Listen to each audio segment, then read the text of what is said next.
What's going on, everyone? So in today's video, I'm just gonna be honest with you and blatant and talk about why Yu-Gi-Oh sucks and why it's a lot of you guys' faults. And heck, I'm gonna admit I'm part of the problem as well. But before I get to the actual video itself, as you guys already know, I'm running a giveaway right now. The giveaway is for this North American WCQ 2017 Spiral Playmat. And to be part of the giveaway, you guys gotta do a few things. Drop a like on this video, comment in the comment section down below, and be a subscriber on both my YouTube channels in order to enter the giveaway. Giveaway winner will be announced next week because it's November.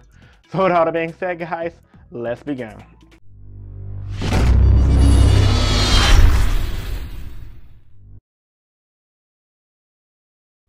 Alrighty guys, so after you guys enjoyed the video, make sure to hit the description down below and check out the Innovation Yu-Gi-Oh! Amazon page for all of your Yu-Gi-Oh! Needs. So, start by saying, why did I want to make this video?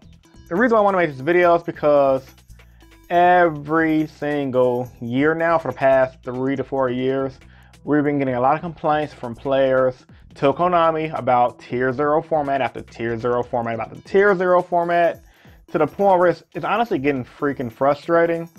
Konami's not going to improve if we don't put a fire to their ass and make them improve. I mean, we just got out of Zodiac format, and now we're running into the Spiral Tier 0 format. Now, granted, I'm not a big fan of releasing decks, people investing their money into the decks, and hitting the decks hit. This is not what this video is about. But I am a fan of the company checking their decks before they even get to the TCG, or the OCG for that matter, and making sure the deck is not an issue. Come on now, Konami playtest their decks. They're not stupid. They're a multi-million, if not billion-dollar company. You guys gotta believe they know what they're doing. And it's blatantly obvious. They're just trying to milk us for the money.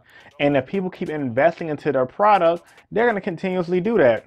Now, as a disclaimer, I don't hate Yu-Gi-Oh! I love playing this game. And I really like making these videos talking about Yu-Gi-Oh! Because I want you guys to become better players, which is why I started my channel. So I have a big passion for the game. So it's not me just trying to bash Yu-Gi-Oh! Because I know every company is not perfect, and I know Konami's not perfect.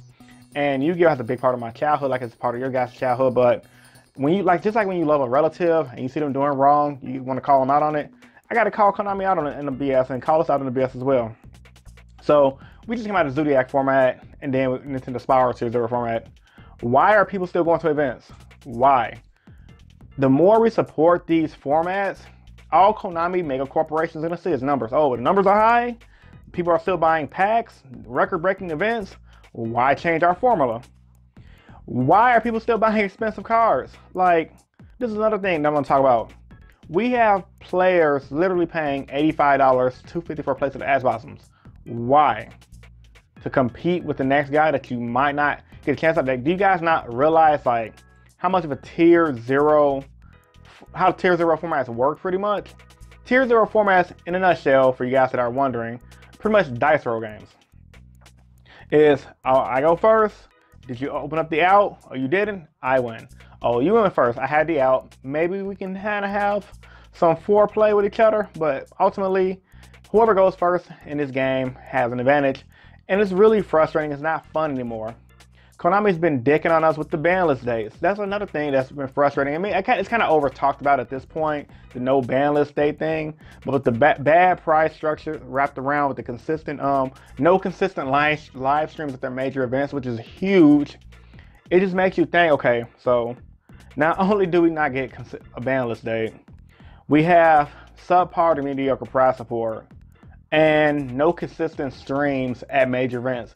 It really makes me think, why do people still travel to events? Like me personally, like I've traveled to events here and there, mainly to meet you guys, the subscribers, because like I said, I take my YouTube channel really serious and I want to meet people who support me, you know? So I really do it for y'all, and I am still a competitive player at heart. But you know, it got to get to a point where it's like, is traveling, paying $500 for a plane ticket to go to another city to play Yu-Gi-Oh! For 10 hours really worth it? When you think about it, it's not. Yu-Gi-Oh! Is pretty much a glorified shit show that people have to spend a lot of money in order to win mediocre pricing, and it's just bad. Because I mean, look at Pokemon. Like the pricing don't even have to be cash. Pokemon has, for the better for its cash pricing now.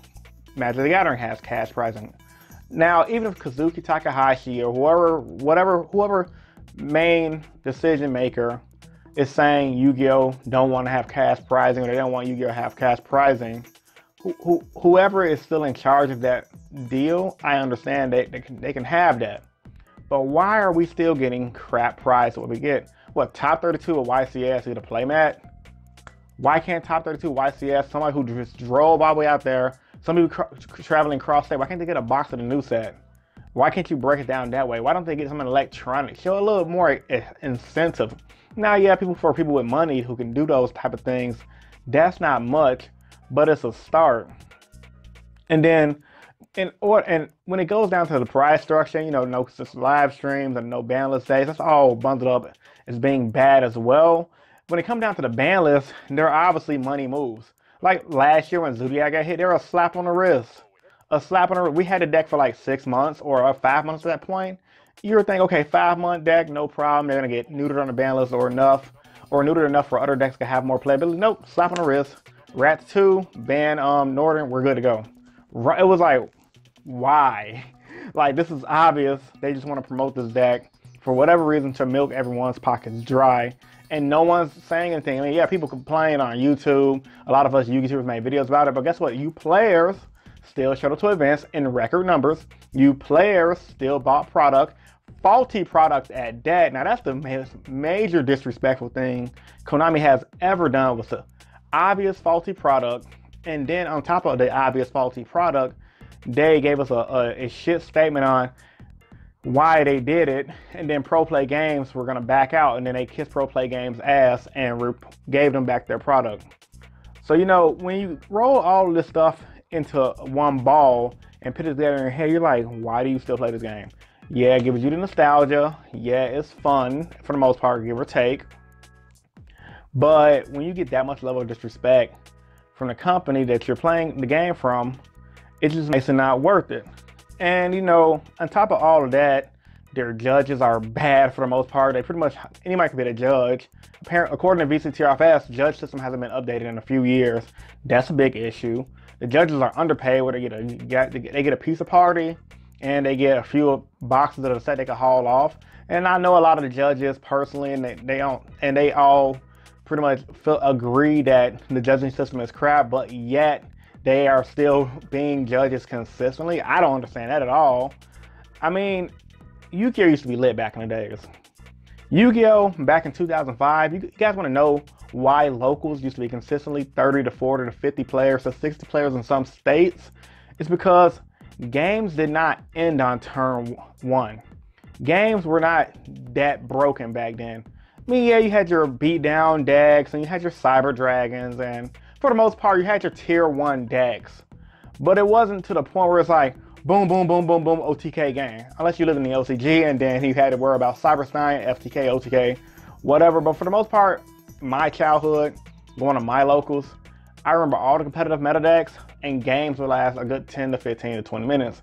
And granted, sometimes that they last like that in Yu-Gi-Oh now, but it just feels like from every format for a while now, we just got out of Zodiac format to the Spiral format, and then it's like Spirals, for the better or for worse, is gonna get a slap on the wrist.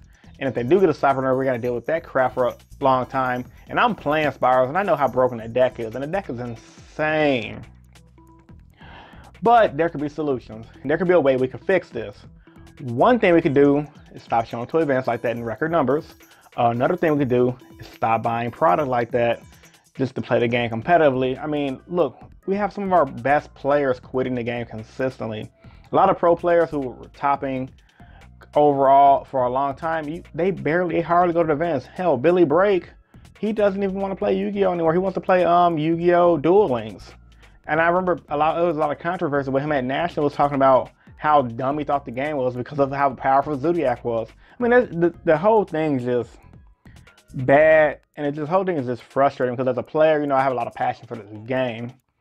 But ultimately, like I said, it's your fault, it's my fault. We've all been still investing into Konami. We've all been still doing the most when going to these events and trying to do well just to win some glory and maybe a prize card that can make a couple $100. But unless you really win a YCS, you're not really making your money back. I mean, that's a closing statement to this video, guys. Yu-Gi-Oh used to be lit, and us as the players killed it, simply just due to the fact that when Konami dicks us, we accept it, and Konami's saying like, well, we can still screw these guys over and make profit. We don't have to change. And guess what? The players are still accepting the crap that we're going through. Yeah, we could sit up here and complain online all day about, oh, don't do this, oh, don't buy packs, oh, blah, blah, blah, blah, blah. But guess what? When it comes down to new set come out, everyone's spending their money, their hard-earned cash, dinero, and etc. They're still buying boxes, they're still cracking cases, they're still going up the regionals, YCSs, etc. So, post your thoughts and opinions about this video in the comment section down below. This is Innovation Yu-Gi-Oh! I upload a video pretty much every single day, and I'm signing out. Peace.